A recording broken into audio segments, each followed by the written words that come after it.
शोधत मी बसले होते काही प्रश्नांची उत्तरे, पुसले कधी इतरांना, तरी कधी सोडवत बसले भविष्याचे कोडे. एकदा म्हटलं थेट देवालाच, विचारून बघते, देव म्हणाला, शोध मनात, बघ तुला तुझ्यात काय सापडते. सर्वांना श्री स्वामी समर्थ, शुभ सकाळ. तर आज चालली होती देवघराची आवरावर, सगळं डीप क्लिनिंग केलंय आज देवघराचं. सर्वात पहिले जे फोटो काढले, जे पहिले आसन टाकलं होतं देवावर, देवपाटात ते काढलं. कलश देखील आज बदलला. आज शुक्रवार आहे तर आज कलश बदलायला देखील चालतो.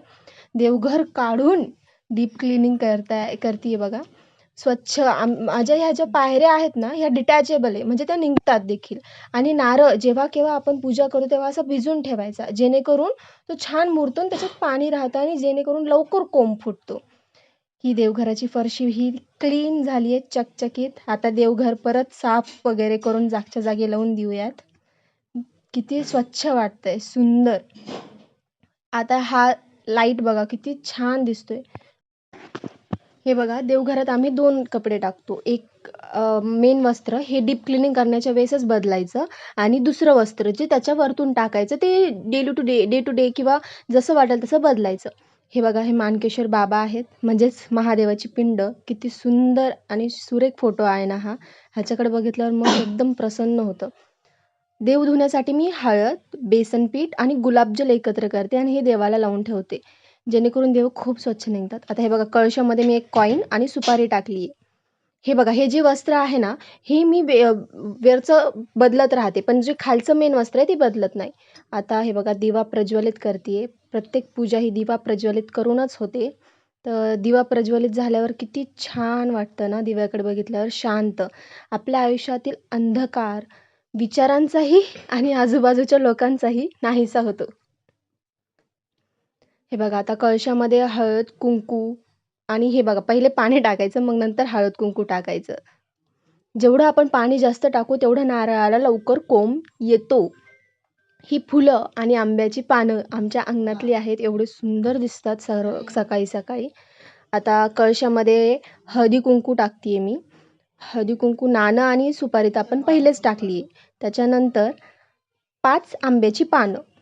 आंब्याची पानं लवकर सुकत नाहीत म्हणून मी नागिलीच्या पानांच्या ऐवजी आंब्याची पानच लावते. कलशावर स्वास्तिक आणि 5 बोटं देखील काढून झालेली आहेत. किती सुंदर दिसतोय ना कळश. शुक्रवारी आणि मंगळवारी घट बदलायला चालतो.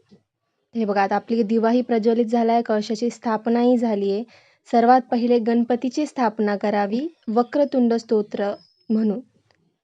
त्याच्यानंतर विठ्ठल, रुक्मिणी, आपले जेवढे देव आहेत केंद्रानुसार केंद्रानुसार मांडणी करायची पायरीने. आपली आता ही छान पूजा झाली आहे बघा. ही धूप सांब्राणी धूप आहे, ही कप धूप म्हणतात हिला.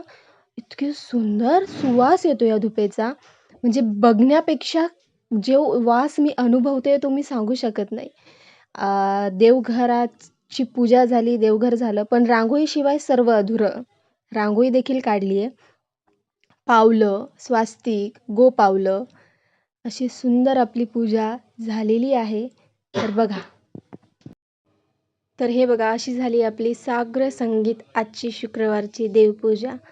महाराज श्री स्वामी समर्थ, जय जय स्वामी समर्थ. श्री स्वामी समर्थ, जय जय स्वामी समर्थ.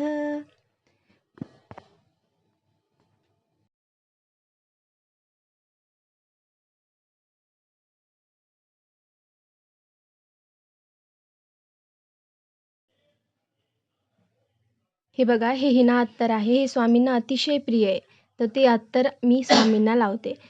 लाईट बंद केल्यावर फक्त दिव्याच्या ज्योतीवर किती सुंदर पूजा दिसते, आता याचा अनुभव घ्या.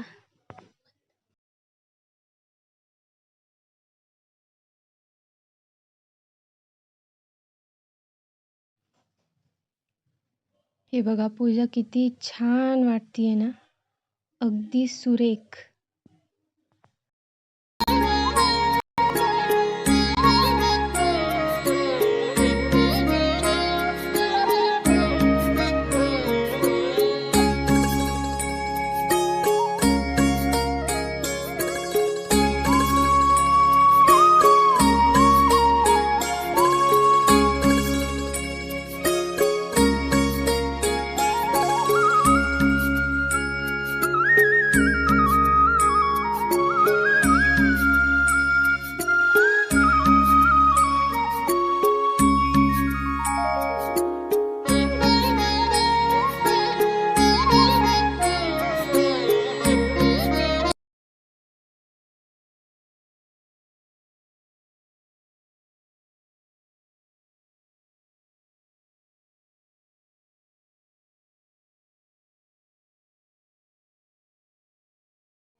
तर हे बघा, हा जो लाईट आहे, हा रेनबो लाईट म्हणतात त्याला. हा आम्ही दिवाळीच्या वेळेस आणला होता. अ, याची प्राईस काही सांगता नाही येणार मला, पण हा खूप सुंदर आहे. 7 कलर्स आहेत त्याच्यामध्ये. ते ऑटोमॅटिक चेंज होत राहतात. त्याच्यामध्ये बघण्याचं तर अतिशय छान वाटतं. तुम्हाला व्हिडिओ आवडला असेल तर नक्कीच लाईक, शेअर, सबस्क्राईब करायला विसरू नका. सर्वांना श्री स्वामी समर्थ.